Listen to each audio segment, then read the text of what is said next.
Good evening, everyone. This is Gil at Camp Patton Family Compound. With me tonight, we have Tammy from Rebel Canners and Mark from Chef Tech.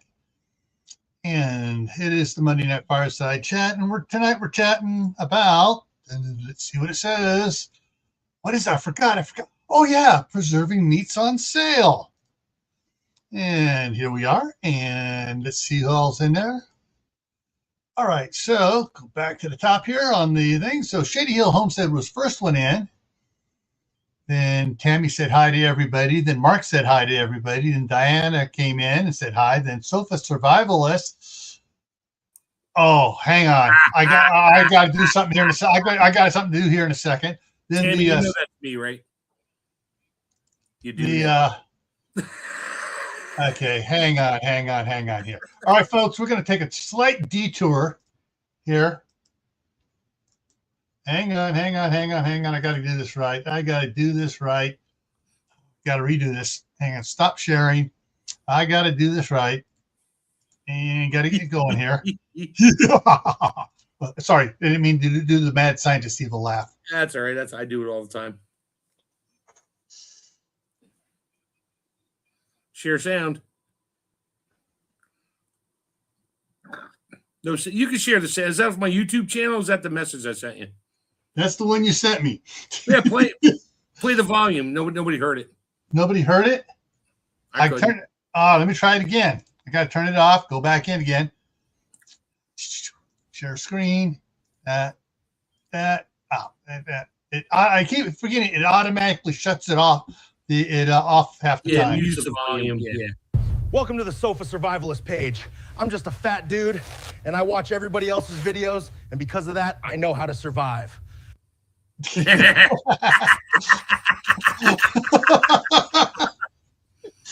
why I'm putting stuff off my iPad now. Saying these things. All right. Okay, so that was Mark checking in as the Sofa Survivalist. Let's see. I would talk back and forth. He's firing off all over the place here. Caitlin Strain's in the house. And Angel's Homestead is here. And Caitlin's laughing. All right, I'm getting my own back. So, yeah. Do you still have that page? Since you did that. Tammy, are you hearing that? Yeah, I'm hearing you echo. Oh, shit. Yeah, it goes. Me or Raccoon? Raccoon. Well, I'm using an earbud, so there's no... Oh, I know why. Watch, it'll disappear as soon as I do this. Hello. Now say... Yeah. It's gone. Thanks, Gil. What it is whenever I share a screen and I turn the volume on, somebody get in there picks up an echo.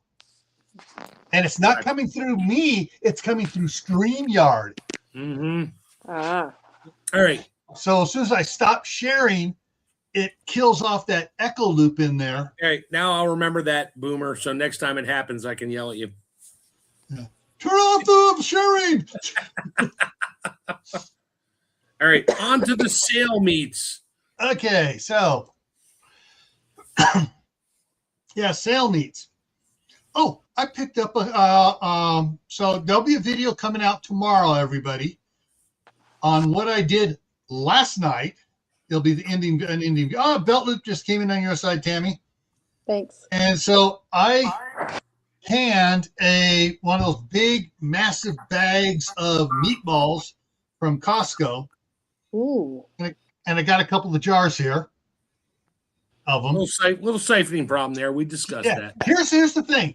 The amount that's siphoned out of here is more than what came out of the 7 jars that I wound up water bathing for 3 hours. So over time, but those jars were greasier than chicken snot on a doorknob. Yep. These were not. Right. So here's your tip. About once a month, keep those in the front of your shelf. About once a month when you walk by, just shake them up a little bit. That keeps the meatballs from drying out on top and looking weird They're not bad, but they look funky. So I do it randomly. I go downstairs. I'm like, yeah, I'm gonna use this chicken tomorrow. It looks like crap on top because it's siphoned out a little bit. I just shake it up, put it back on a shelf, and bring it upstairs. And yep. Here's the thing: on the bigger jars, those 24-ounce Atlas jars I used, I stopped them. The meatballs like this here is down at here. Half of them are up touching the lid. They sucked up. They sucked up broth. Yep, they swelled up a little bit. Yeah, but still, I mean, those, it's like, what, a couple of them that leaked a little, siphoned a little bit. It must have been pure fat siphoning out, because those jars were. I mean, I washed them 3 times with Dawn dish soap and a scrubby, getting all the fat off those jars. Yeah, been there, done that with my broths and that. Yep. Yeah. But yeah, I mean, like and I did nine pints of broth, and none of the broth jars siphoned. Only the ones that had meatballs in. Did you use like boxed beef broth or just water? I used the boxed beef broth, the Winco version of the Swanson's, which is a lot cheaper, and it's actually nicer than the Swanson's. Yeah, some of them taste better. Yep. Yeah. Progresso has one right now that's really good. I had to buy broth, and it happened to be what was on sale. These are the beef meatballs from Costco. Are they Italian style or? Yes. Okay. See, those I use. I like my own meatballs. I'll use those in certain things. Like I'll buy them, but I'll throw them in a crock pot with my tomato sauce, and I'll let them barbecue. Let them cook for a few hours. But I won't eat them that night. Then by the next day, oh yeah. Those, I mean, I'll pack them up, put them back in the fridge because I'm going to eat those during the week, and the flavor just sucks into the meatballs, and they swell up. They're so good initially. Yeah, you have sauce on your sauce on the outside, and the meatballs on the inside, and they're good, but they just taste so much better after they sit for a day in the fridge. Yeah. I can them in my spaghetti sauce, and then I open them up, heat them up, and put them on hoagie buns and make meatball sandwiches. Oh yeah, that's exactly what I do. But I don't can my meatballs. I just literally pull them out of the freezer and chuck them in a crock pot. I take those pre-made ones like he bought when I find them on sale, and I can them in spaghetti sauce. Yeah. Meal in a jar. What I did last week, I took the I think it was about 5-pound bag of chicken breasts that we bought on sale last year, and spent a lot of time to chop all those breasts up. Yep. Put them in that pot there, along with 4 quarts, 4 quarts of beef broth, 6 quarts of chicken broth. Beef broth in chicken? Yeah. Okay, hang on. Just wait. Okay. Then scoops of taco seasoning, cumin. Oh, okay. You're making taco chicken meat. Gotcha. Or burrito chicken meat. Taco soup. Oh, taco soup. Okay. Taco soup. Yeah. So if you want to keep your chicken from drying out, don't put it raw in a pot. Bring it to a boil and let it stew for a while. It just gets it dry. Oh yeah. So what I would say is do this pot for about an hour before I was able to can it. No. That's not what I mean. If you're going to can just chicken and you want to cook ahead of time and have it has a slightly different flavor if you cook it raw, can it raw versus cooked. Tammy knows I've bitched about this for years. And nobody can really come up with an answer for me. So if you want to pre-cook your chicken or beef, but you don't want to brown it, beef's different. You may want to brown it. Chicken, I would say if you just want your basic diced chicken canned to use for anything, bring your pot of broth, whatever, to a simmer.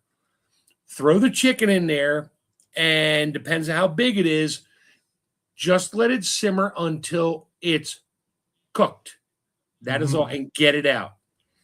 That will help preserve the moisture in the chicken, not necessarily for canning, but for canning maybe. So then when you go to use it for something else, it's not like this dry, crumbly chicken stuff where you boiled it for 20 minutes. I've been doing that for a while with ground chicken. I mean, ground chicken I'll throw in a pot, and I don't brown it. I just cook it till it's done. Just keep stirring it. It's done. Pull it out. Done. I throw it in bags, throw it in my chamber sealer, throw it in the freezer. I have cooked ground chicken in the freezer, and it's nice and moist. Not dry, crumbly stuff because you overcooked it. That's what happens when you overcook chicken. Anyway, sorry. All right, Tammy. Yep. Before we go talking about we're going to touch on all meat. So I'm going to go to a comment thread that's been going on your Facebook page, which I've been commenting on. And let me go ahead and share the screen here without the sound. Yeah. All right, so this one was, can someone give me times for water bathing seafood brisk? I plan on using pint jars.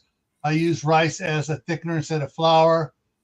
Oh my, so delicious. And no, I don't strain it. Tastes good, blah, blah, blah, blah, like that. Well, what was that? Chicken, what was that? Clam what? Seafood what? Bisque. Seafood bisque. Oh, it looks like there's already cream in there. Oops. Yes. Yeah, and so I didn't even comment on that one. It was just like, I can't. Yeah. So basically, I think I was the second one posting on it, and I said, anything fish is now 240 minutes, water bath 120 minutes, pressure can. That's the information I have.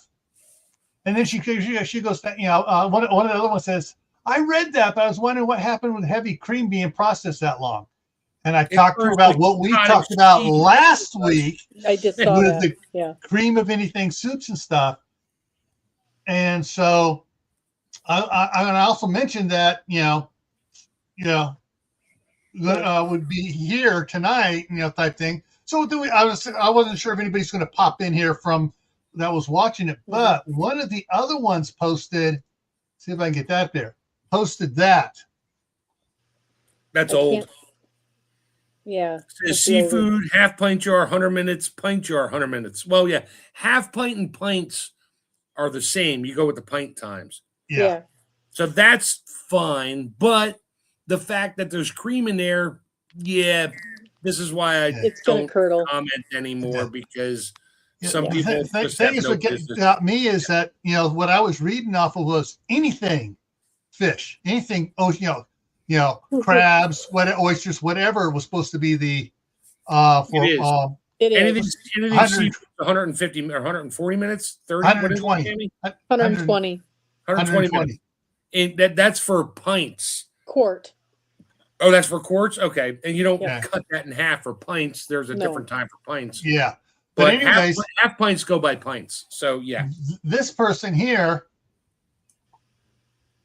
was this the one? No, there was another one. She just said, this is pressure came. Please note it's not recommended to do anything larger than pint size. Use the longest ingredient time. So she said, her little chart is an old chart though. But someone else was saying, this other one here. I have to admit, I do meat time for fish. So he does the fish at the meat time. Which is 90 minutes instead of 120. Yeah, that's not enough. You're going to don't do that. He says, I know I was going to get to that. He says, tuna, salmon, halibut, trout. I live in Alaska, not dead from pints or half pints. Oh, good for you. You're not dead. All right. He probably eats them within 6 months. So that's unfortunately fine. For him, he has not read the CDC chart because Alaska has the highest incidence, and it is with fish in Canyon in Alaska, the highest incidence of the B word. So well, he probably he may have an immaculate kitchen that Mark would drool over. In Alaska, maybe we'll see. Yeah. But anyways, I was just saying, there are some interesting things about that I could see people picking up, especially if when I worked for Mountain Cascade, they twice a year took all the operators out on a fishing local fishing out there going after the sturgeon and stuff and everything out there outside the Golden Gate Bridge. And being the one of the two fuel truck drivers at the time, I got yanked out there too.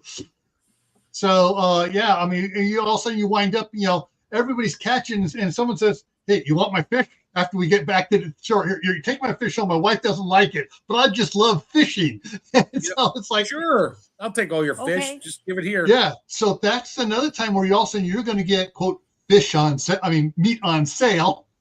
Yeah. It's going to be fish. All right, back to here.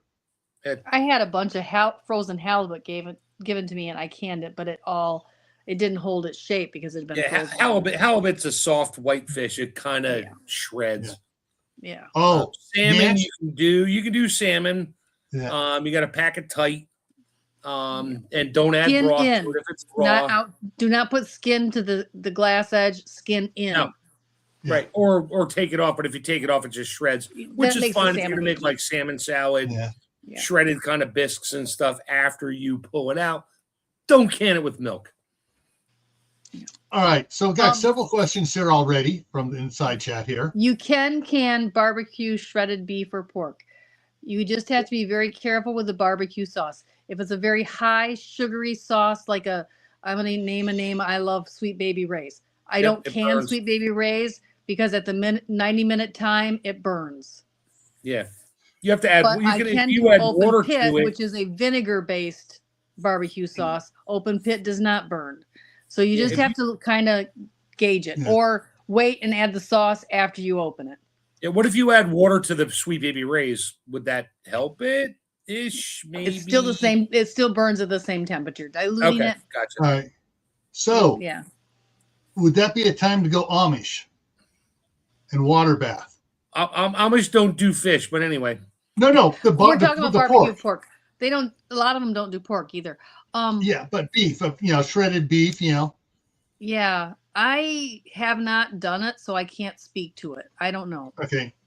Yeah, because I've heard several people on your Facebook saying they're talking about sugar burning stuff. Goes water bath it. It doesn't burn like it does in a pressure canner. I have heard that too. So, but I'd have to try it before I could talk. Sit around for 3 hours. Make sure your boil stays going. Yeah. And you have boiling water next to it, so if the water when the water level goes down, you have boiling water to add to it, so it doesn't drop the boil. Has to stay 2 inches above the jar and has to stay boiling. And you can do more than that. You can do 3, 4, 5 inches above the jar. That's just a lot of water to boil. Yeah.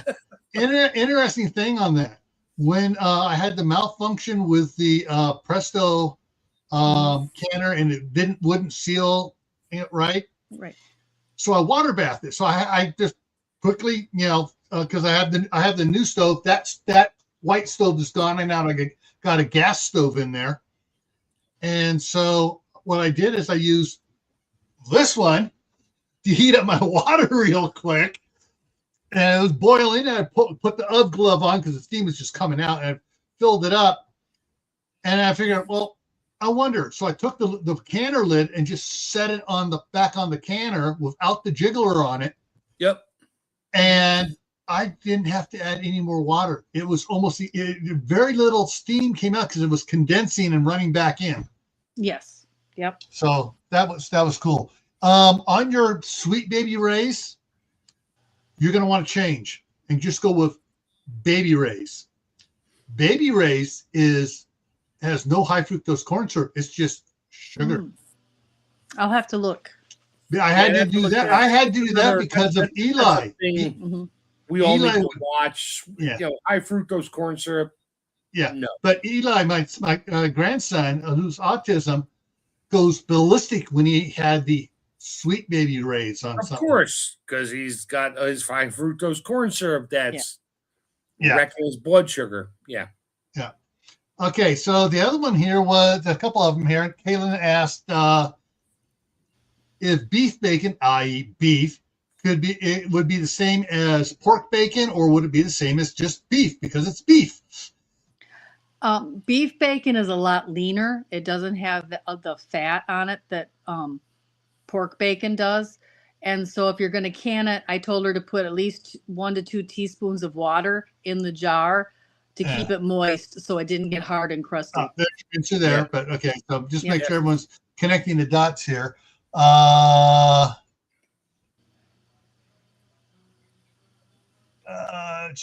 Angel saying she's the only one home for 3-month periods. Okay, blah. Halibut, clam chowder.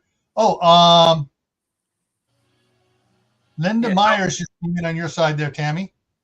Welcome. So, Kaylin, if you're going to make a halibut chowder, do a Manhattan style tomato based.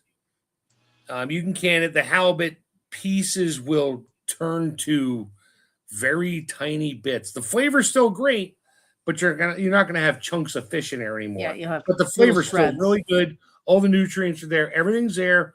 You're just not gonna have pieces of fish floating around in your soup. Yeah.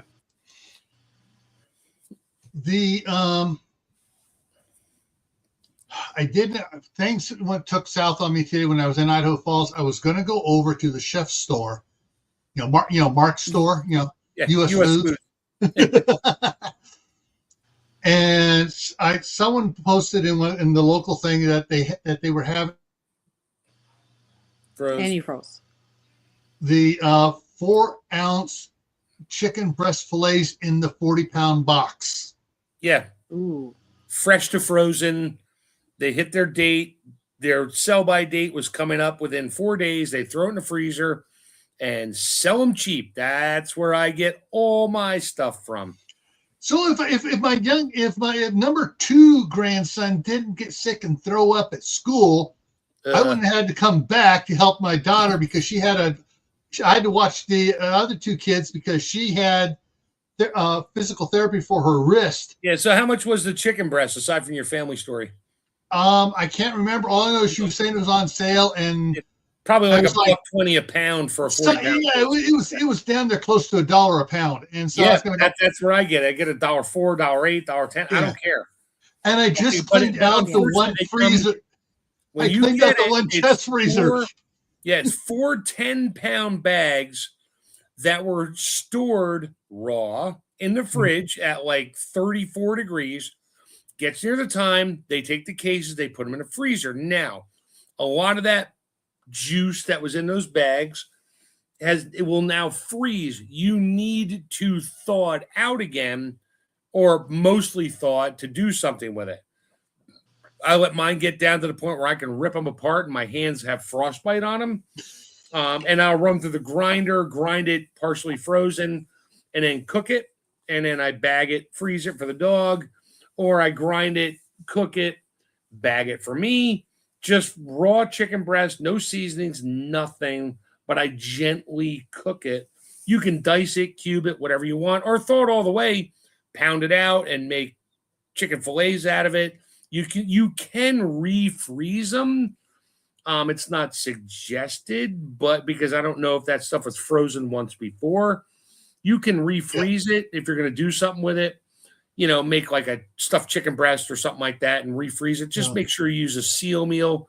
Don't wrap it in saran wrap, butcher paper, whatever. You gotta seal that sucker down and get all the air back out, or it will freezer burn. And freezer burn is basically food going bad at a very, very, very, very, I'll say it 12 more times or not, slow rate. Yeah. What I was planning to do was, I got the brand new gas oven and I got cookie sheets. And I was going to put them on, season them up, slather, toss them in there, and cook them like we did at scout camp. Take them out, drop 2 or 3 in a seal meal bag, and just start seal mealing them and then dropping that into the freezer.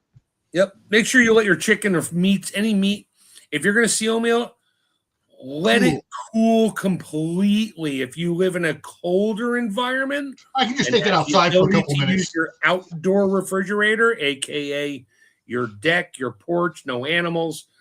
Yeah. Use it. Let it cool down all the way below like 40 before you try to seal meal it. And that way it's definitely going to cool off and your seal meal won't be sucking moisture in the motor. And it keeps the juices in the meat too. Yeah. Right. And the seal meals, well, whatever. Yeah. Well, what I've also done is just put the whole cookie tray, set it out on the counter, let it come down almost down to room temperature, then drop the whole tray into the freezer for a half an hour, take it out, and then seal meal it. Yeah. That way all the juices are frozen in it. Yeah. So 4 hours is your God, not to be really weird there. any food sitting in the quote unquote danger zone, look it up. Your time temperature above refrigerator temperature and below cooked temperature of chicken 165, or holding temperature is 125 or 130. Don't quote me. 4 hours is 4 hours is your limit. Yeah. So if you take chicken out of the cooker, you out of the oven, you put it on the counter and it sits there for 3 hours, guess what? You got about an hour left of room temperature time, if you want to call it that, before the bacteria can start to grow at a very fast rate. So that is your time temperature zone. Try to follow it as best you can. The turkey came out of the oven at Thanksgiving. We carved off what we wanted. It sat on a counter for 3 hours. I put it in the fridge. Well, guess what? You put it in the fridge, that whole turkey is not down below that temperature yet. You still got time going. So, yeah, there's issues there. And that's why a lot of people get sick, not after Thanksgiving, but day 2, 3, 4, 5 after Thanksgiving, because it's been in the fridge. Yep. And you already hit your 3.5 hour mark. You pull it out, you cut it up. You can kill bacteria with cooking. You can't kill the toxins that the bacteria create while they're breeding. That's what makes you sick. So, I didn't use the word sanitize anywhere in there, Tammy, right? Yeah. You did good. I just had this conversation with somebody. They texted me, "Does this turkey look good to you?" I'm like, okay, I need more context. I cannot tell you if a package of turkey that came out of your refrigerator is good. That's sat in your shopping cart for an hour while you're shopping, sat in the car for 3 hours at 90 degrees for another hour, and then you brought it home and left it in the bag for an hour and threw it in the fridge. Yeah, you're on your own, sweetie. Sorry. Yeah, I literally was texting her questions, and then I'm like, okay, do the smell test. Do this. Yeah, is it slimy? Yeah. How long has it been in your refrigerator? Oh, 3 weeks. It should be fine. The sell-by date was yesterday. Oh, you're done. Yeah. Yeah. I did determine her turkey was good and she could freeze it. Yeah, but when she pulls it out, anyway. Okay, we can go down that road. We won't. It's okay. It was within all of the parameters we discussed. One of my favorite things to do is to hit. Darlene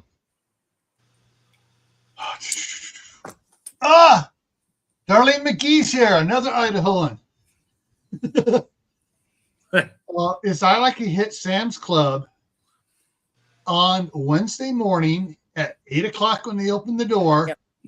And I go like a rocket, limping all the way to the meat section, because they have the little yellow stickers on there for 26% off on things. And I get the ones I want to get, and then I bring them home and I start processing them. Hello, kitty. Usually I wind up cooking them and put the platter back into the freezer for a little bit, cool it down, and put it in the fridge, and just that way I can have anytime I want a snack, I can just reach in there and take out a little 4-ounce piece of beef and just So preserving. Try to eat it without the grandkids coming over and asking for bites. Yeah. So preserving meat when it's on sale. What other methods do we have? I know you got a freaking flow chart there. Well, all right. Depend. All right, if you get it on sale, and it's still got time. I mean, there's just about anything you do to preserve meat you can use for it. You can smoke it, you can do all the other stuff, but the better stuff probably is to incorporate it into something and can it, or find someone in your neighborhood if you don't own one. And if you're in Pennsylvania, you just go over and see Mark and hey, can you run this through the freeze dryer for me? So I freeze-dried steaks. You got to give me a year or so to get my commercial kitchen set up, so it's all ready to go, and I have videos. And then that's a by choice thing. Then I think the first person that's going to come down and spend a weekend there would be I don't know, probably Tammy, just to hang out and go, oh hell, I hate you. So things beef, Like you get beef on sale, you get like, I don't want to say chuck roast, but like a top round one and broil or a top round or something that's relatively low fat. Sure, you can can it, you can freeze it. You can make jerky out of it. Jerky is great. Top round is an awesome cut. Top round one and broils or whole top rounds, top round roasts, top round, whatever. And if it's part of the top round, it's a relatively low fat, except for whatever's on the top of it for a roast. Trim it off, partially freeze it, slice it up into 1/4-inch slices, find a good jerky recipe if you got a dehydrator. Now, it doesn't last forever. You're good for probably like 4 to 6 months with a jerky, depending on how you store it. And I can't keep the teenage boy out of it a week. Yeah, well, there you go. There is that. I literally have a jar of, I haven't opened it yet. I don't have a date on it, but I know it's like 6 years old. It is my cheesesteak jerky. Ooh. There's actually cheese in there. I used a jerky caulking. It's a jerky gun. It's like a giant caulking gun. Yeah. I made the little strings out, put it on my trays, threw it in my Excalibur. Did it, has cheese and all my seasonings, garlic and pepper and Maggi, which is a seasoning, mixed in. And it's still sealed. I vacuum sealed it, but there's like 3 of the moisture desiccant packs in there. Now, is it good? I don't know. I'm going to find out at some point when I open it up, and I don't want to open it because there's like 18. It's a 1.5 pint jar. There's like 18 sticks in there. It probably is. The last jar I gave to one of my friends who I worked with at the Ford dealership, he loved my cheesesteaks, and I made cheesesteak jerky. I gave him a jar of it like 2 years ago. He ate the entire thing. It was probably a 1/2 pound of jerky. He ate the entire thing in one day. It just sat in his truck. He's like, this is so good. This is so good. I was like, and 2 days later, I was like, how was the beef? He's like, it was perfect. He didn't say he was running to the bathroom or anything like that. I'm like, okay, that worked. I mean, it's very dry. So I'm sure I got most of the moisture out of there, or a lot of it. And it's still sealed, which is kind of creepy. But now it's an experiment jar that sits out here in my shop. I stare at all the like time. the peanut butter. Like the peanut butter. So make jerky out of stuff. All right, and now jar it up. Use your vacuum sealer attachment for your vacuum sealer to suck the jars out. Make sure you buy those desiccant packs. You know, those little packages that you find at the bottom of a pair of shoes, and every medicine bottle you buy for Tylenol, whatever. Use one of those. You can use an oxygen absorber. That'll help, but it doesn't make it last forever. Yeah. And seal it up, and you're good for a bit. If you got a lot of meat on sale, make jerky out of it. Mm-hmm. And it's really good. It's, I mean, obviously super high protein. Turkey, beef, chicken jerky. Interesting. Never made it. I don't think I ever will. Turkey jerky I've had. I'm not a fan. I like beef jerky. Pork, no. Bison jerky is really good. Elk jerky is really good. Yeah, absolutely. Yeah, and deer jerky, stuff like that. And I've had friends ask me to, hey, if I get a deer this year, can I give you a whole bunch of meat? Can you make me jerky? I'm like, sure. Well, they never got deer, so whatever. It never happened. Okay, so something that popped in my mind while you were talking there is, it'll work for beef, it'll work for pork, should work for lamb, anything else. Making a fajita style strips, cutting it up, seasoning it, and with the extra liquid on it, and of course you'd have to have your type of vacuum chamber where you can put it in there and suck it down and then seal it and then release it out. Right. Well, if are you talking cooking it and doing that, or doing it raw, marinating it raw, and putting it in a chamber bag and putting it in the freezer? Marinating raw and leaving it, like that, putting it in the freezer. Yeah, you're good. You can do that. I mean, a little extra salt in there helps it last a little longer in the freezer. Most things you put in the freezer, I don't care if you got 100% of the air out of it, you kind of don't want to let it go much more than a year. Yeah. Well, I would say it probably wouldn't last more than 3 months. Well, it depends on how fast you eat it, and you don't live in my house, so I have how many boys you have, been in there for how many boys years. live with you. Yeah, we're working on that now because I have meats I did that to 2.5 years ago. Yeah, kind of lost track of it, so we're starting to pull stuff out. I smell it, check it, we'll cook it. If it tastes like, all right, give it to the dog. Yeah. If it doesn't, we eat it. I don't care. Because that would be something my wife, she would probably like if it's, I'm telling you, my wife has pretty much told me, get the Hobart slicer off the kitchen cabinet, which I use like twice a year, and put the chamber sealer up there. Because every time she buys stuff, I make stuff, whatever. I'm like, all right, we're going to eat it. Nope. Okay. Give me a portion size. I'll chamber seal it. And I put it in the bags, take it all the way downstairs, run it through the chamber sealer, label it up, freeze it flat in a shingle stack. It's great. Takes up a whole lot less space. And I put it in the freezer. So, and chamber seal is great because you got like 99% of the air out of there, maybe more. Don't quote me. Depends on your settings and your chamber sealer. Not a vacuum sealer. Chamber sealer. It's different. Look it up. Yeah. And yeah, it takes like air. And now if you want to marinate stuff, holy cow. I'll put marinade in a bag and I will put the meat and stuff in there with it. It's liquid. I chamber seal soup because it doesn't suck it out of the bag. It's a whole different science. Yeah. And but I'll put marinade in there and wife will be like, hey, can you do, teriyaki chicken? It's like, sure. Go buy chicken. She buys chicken, or we bought it on sale. And I'll throw whatever you want. Throw it in a bowl. I'll marinate it. I'll pack it in a couple bags. I take it down, chamber seal it, and leave it in the fridge, not in the freezer.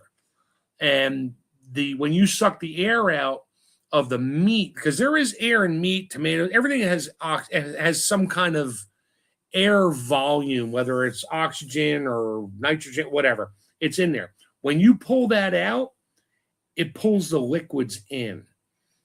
And I'll take it out, and we've all seen those things back in the day, the Tupperware marinator. You hook your little vacuum thing up to it, and you pull the air out of it, and it helps it marinate it 50% faster and all that. Well, it's true, but it's better in a chamber bag. And then I'll pull it out. She'll pull it out 2 days later, and when you open the bag up, that chicken is not chicken colored anymore in the middle. It's soy sauce colored in the middle.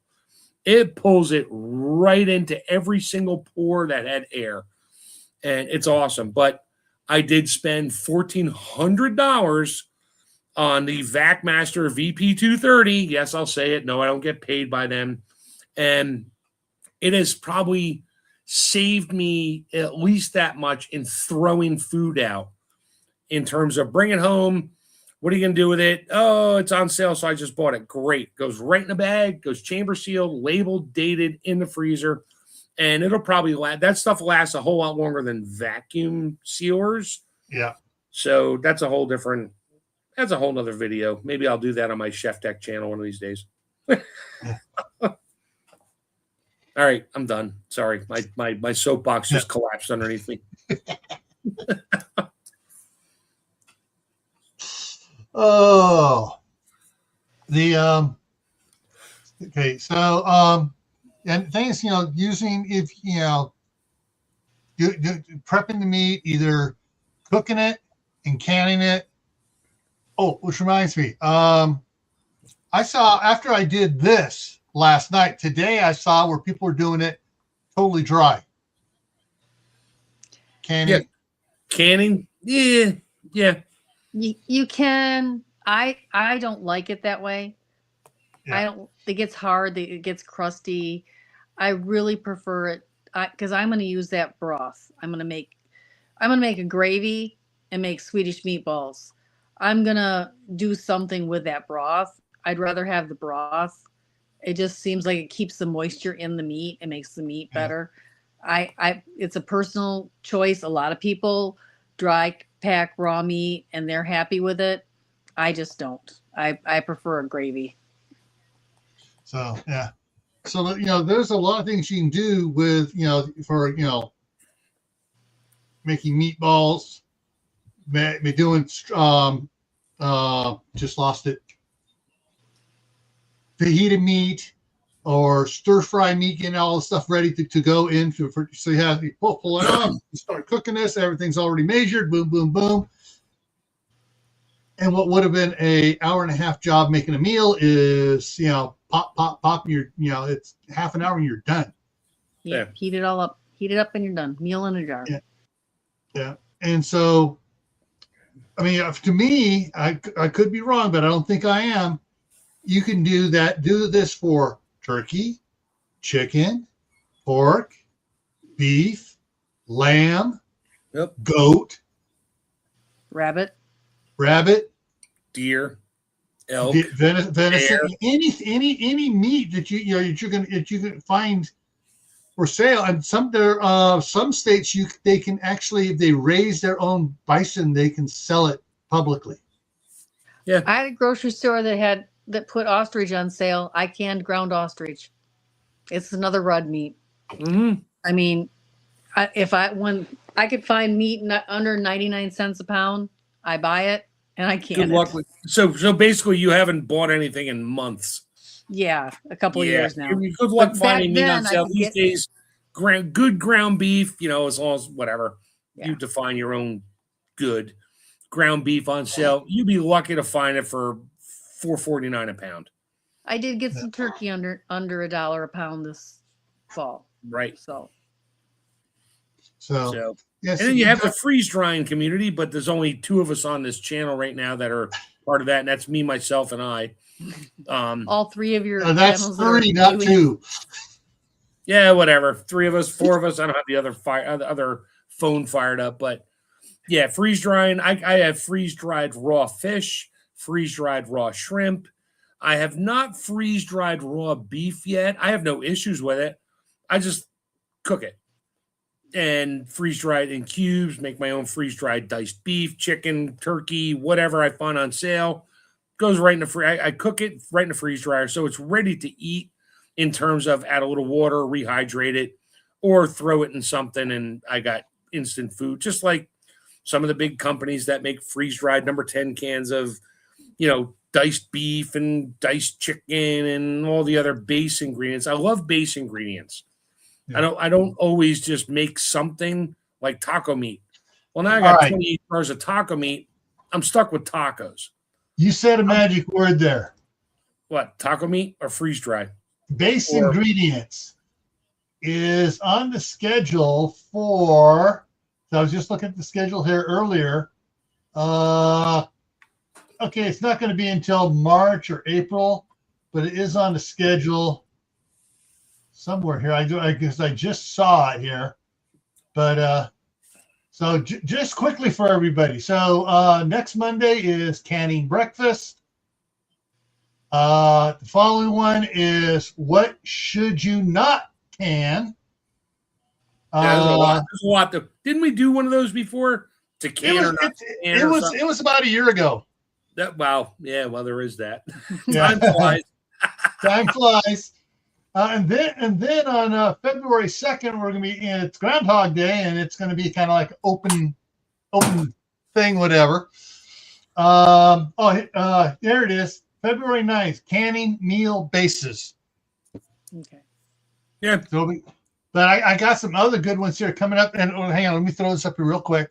So if anybody has a suggestion, you can either email Tammy or email me here, and I can get it on the schedule here. We got canning cheese coming up, canning lamb, going over different sauces again. I'm gonna have to hook my GoPro up on a tripod so I can start showing some of the things I have put in jars, canned and otherwise. Yeah, we got canning outdoors challenges and solutions, canning ham, honey and food preservation. Ooh, that's coming up in the end of March. We got meatballs in April. We got dry or wet pack canning. We got making and canning gravy. And then we got a lot of open spots till we get into the stuff for we got canning supplies in June, canning in the summer heat. Got a Q&A in June. Best ways to store your harvest part 2. Canning broth, leave the fat or remove it, and we got some other stuff going on throughout the year here. But there's still a lot of open spots there. So if you guys have questions, that can become a topic. Yay! Yeah, but there's some of these. I added some more today because of things going on with things and going over your Facebook page. Some of the comments and okay, we need to talk about that. Talk about it? No, we need to try to get rid of those because All right, Mark, what is your vacuum sealer again, the brand? VacMaster, VACMASTER 230. That's the model I have. It's the perfect home style one. It's not too big. It'll take up to a 12 by 12 bag, which you can buy. They have to be special bags. Yes, they cost about 2 cents a piece when you buy them 1,000 at a time, like I do. Yeah. Yep, there it is. It's the top one, right? That's it. $13.99. I paid about $1,400 for mine. And then the 215 is nope, smaller. I went with the 230 because of its size. Yeah. I mean, I have 2 specific bags I always use. One is a smaller one. It's like a quart bag. The other one's like a half-gallon bag. You're not going to get a half-gallon in there. You have to, but it has a spacer you can take out. If it's liquid, you lay it lower. I mean, it's really, I love it. I mean, I use it for my freeze drying, depending on the product. I will actually put my food in a Mylar bag. Ooh. And you can change times on the seal time up to 3 seconds, which it's not enough to seal a 7 mil Mylar bag, but it's enough to pull the oxygen out of it or pull the air out of it with my O2 absorber. And then when it comes out, I make sure you have to leave the zipper strip open. I shut the zipper strip. It's sealed for the most part, but I always use my other seal bar machine that I have 2 of them just to make sure in case one dies, I have another one. I use that to absolutely seal it. So there's that. And it's for my family, for my wife and I, and even one of my daughters, and actually 2 of my daughters, it's a game changer. Yeah. Because I buy meat, put it in there, and I'll set that thing up to a minute. Actually, I think it goes up to 3 minutes of vacuum time to make sure you got all the air out of it. But things will actually boil. Like I put tomatoes in there, set it for a minute, and it'll get up to about 35 seconds, and the tomatoes will start to boil and foam.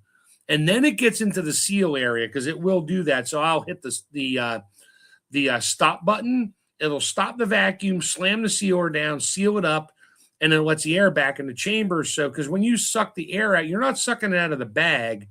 The bag is in the chamber. The bag is open to the chamber. So it pulls a vacuum on inside and outside the bag, which is why you can do soups and liquids. And as long as, once it starts to boil, you just watch it. If I set it for 45 seconds and everything starts to boil at about 32, I'll reset my timer for 31. So it just seals. And it seals it and then holds the seal, cools it down, lets the air back in the chamber. And now I just have a bag of soup. And it lays flat, throw in the freezer, and now I have shingle bags of a quart each or whatever of soup. I'm sorry you say keep us saying I have shingles. Yeah, I got shingles. I got shingle bags.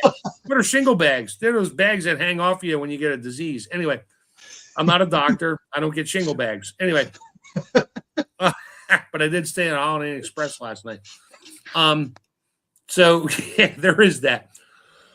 So if you got the money and you do a lot of food vacuuming and you have a bunch of freezers, you may want to look into it at some point. The bags are not free.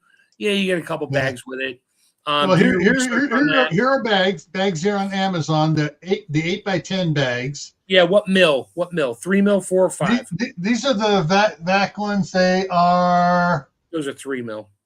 3 mil. Yeah, 3 mil. Those are the cheap ones. They're fine for doing some soups and stuff. The thinner the plastic, when you put it in your freezer and then you start digging in your chest freezer, moving stuff around, you may nick the bag. Yeah. And if you get a micro hole in it, it'll eventually pull air back in there and you'll get a little freezer burn spot on it, on meats and stuff, which has happened to me. I go with the bigger, I think it's 4 or 5 mil bags. I go bigger, go home. I don't waste my time with, I'm going to save $1. No, I don't care. I'm going to save my food. Yeah. Let's see. So, and I actually bought my vac chamber sealer. I think I got from Websteron store, and I actually get my bags from there too. They have a huge variety. I'm not an Amazon fan for stuff. I go to websteronstore.com. I know they don't give me money either. I wish. And they literally put a super logistics center 2 miles from my house. I am so upset. There's no storefront, just a logistics center that says Websteron store. I want to cry. Although if I order something, it'll probably only take about 12 minutes to deliver it. Yeah. Everything I can see here on Amazon is 3 mil for vacuum chambers. Nope. You have to put in vacuum chamber bags. Oh, 4 mil. 4 mil. That's it. So that's the 1,000 per box, $100. Yeah. 10 cents a bag. They're not free. Yeah. And crap, even your seal meal bag rolls. Yeah. Those suckers are expensive, and you have to cut them and do all these things, and you're going to lose at least 1.5 inches, if not more, of vacuum bag every time you seal it because of depending on which vacuum sealer you have and where you have to, if you have to put, I have one, you have to push it in to make it seal. I lose 3/4 of an inch of bag just on the bottom. Yeah. And then when I seal it, I lose another. So I lose 1.5 inches of bag. Glue all those pieces together to get a bigger bag. Sure, buddy. I broke Tammy. Yeah. Okay. So actually, I'm going to say this here and go through that. But so this is the one you have, the 230, right? Yep. I have a video. I have a video on Chef Tech about. I mean, I show it. I think I'm doing tomatoes on it. Yeah. You know, whole plum tomatoes or San Marzanos versus a chamber sealer. I think I did that video on my Chef. So these are on the Chef, I think it's on the Chef Tech channel. The 321 is almost twice as much. Right, because it's a bigger machine. Yeah. Now, don't get me wrong. The 230 weighs 90 pounds. You are not carrying that around all the time. It is not portable. It is tabletop. That one's a monster. Oh, 210 pounds for the 231. Yeah, because the compressor is massive. Yeah. And there is that. That's why I went with the 230. It's perfect for me. It took a hand truck to get it in my basement by myself. And I left black stripes on every stair tread with the hand truck because it was so heavy. When I got to the bottom of the stairs, I couldn't rotate it. I had to unbox it at the bottom of the stairs and get it over to my stainless steel table over in the corner. And I probably shouldn't have, but I lifted that sucker up with my knees and hips and got it on the table. And it's on the table. That sucker is not moving. This is 89 pounds. Yours is 90 pounds. That's mine. All right, folks. So there's that. And that's if you're going to really level up your game, go that direction. I went from a vacuum sealer from the Seal Meal to the one from the Bass Pro Shop, whatever it is. I went to theirs, which is a lot better. I lose less bag, and I still have it. I use that for when I sous vide stuff because it's easier. I don't have to run downstairs. Plus, I could put a really long bag on it. Yeah. I could put something that's metal with a wood stock that's 46 inches long. I can make a really long bag and throw some O2 absorbers in there and a bunch of oil to preserve metal and seal up something and keep the air off of it for a very long time, or a fairly long time. Yeah. But that's a seal mill. You're not going to do that with a chamber sealer. All right, we're hitting time. It's almost time for Cold War Prepper to go live on his. So tomorrow night on my other channel, Gray Man Prepping, is what 10 preps help you sleep at night. Thursday night is the Midnight Ride on Gray Man Prepping. Friday back here is Making Fire. Saturday on Gray Man Prepping, after the Long Valley caldera erupts, what are your plans? And then next week here is canning breakfast. So everybody think of ideas for what sort of breakfast and whether or not you can can it or not, and we'll talk about it. So I have to ask this, Tammy, what one prep item helps you sleep well at night? Because I know you sleep with it. Oh, my wool blanket. No, your pressure canner. Anyway. Oh, we have my pressure canner. I do. Yes, my pressure. All right, everybody. Costco has made a deal with All American, and they're selling All American canners really cheap. My Costco had the 930. No, this is the 925. Oh, that's a smaller. I got two of those too. Anyway. I got a 925 for $350.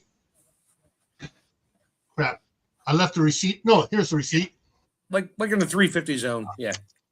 $359.99. Yeah, those you can single stack quarts or double stack pints. Those are great for the average canner. Yeah. They really It's are. a beautiful canner to have. The 930. That is $75 cheaper than what's on the All American website. Mm-hmm. And you can double stack in a 930. You can double stack quarts, or you can triple stack pints. You can quad stack half pints if you're really that much into half pints, but I wouldn't suggest it. But they said when I got this today, I talked to the one of the ladies. She goes, yeah, we only have the one size. That's all our store wanted. Its stock was just the one size. Okay. One of the ladies commenting on Tammy's Facebook page put up the thing. That's where I saw it yesterday, where her store has the 930 and the 941, which I really want. The 941 is like $150 cheaper than it is on the All American website. Right, because they guaranteed purchase of 10,000 of them. Yeah. So yeah, but that's fine. You still get the warranty from All American. You get all the stuff from All American you would normally get buying it from, Red Hill Country Store or the All American site or whatever other sites sell them. You still get Amazon is the same price as the All American store. Right. But she said if you want the others, you just go to Costco.com and order it online, and they'll ship it to you. Yep, there you go. So this one is going to take a lot of suck up kissing over the next couple of days to see if I can get permission to get the 941. Chris, he really needs it. So I would suggest getting really needs a 941. Yeah, I get. Sorry. Yes. I looked at that. I was like, no, I got my two 930s and two 925s. My gas stove can only handle a 930 and a 925 at the same time. I can't put a 930 on a smaller burner. It won't get it up to pressure, but the 925 will. So I can literally with my stack quarts in one and single stack quarts in the other, and I can get 714 and 620 quarts in two canners. Yeah. And with my new gas stove, I can fit the Presto and the 921 on it, and then I can put the 925 here, and then I could put the 941 there. It would work out, Chris. He really needs this. Yeah, he needs it. He really does. We you both. Yes. That's why my wife gives me Your crap family. because I got 2 925s and 2 930s literally standing what we call the leaning tower of canners in my kitchen. They're all stacked up. The lids are inverted. My gauges are secure. My weights are secure. And I got 3 other pots on top of it, regular stainless pots. I got a 30-quart, regular stock pot and 2 18-quart stock pots on top of that. Yeah, it's a tower. But I know what I need, and I use it when I need it, and she doesn't argue with me. Well, she does, but I have not been forced to remove them from the corner of the kitchen at this point. I'm sure that's coming at some point. Give me a commercial kitchen, honey, and all that stuff is out of your face and in my kitchen. Then she'll be in my kitchen all the time using my stuff. Yeah. All right, everyone. Some of us are going to head over to Cold War Prepper. He started his live. For the rest of you, hopefully I'll see you tomorrow over on Gray Man Prepping for Tactical Tuesday. Take care, everyone. Have a good night.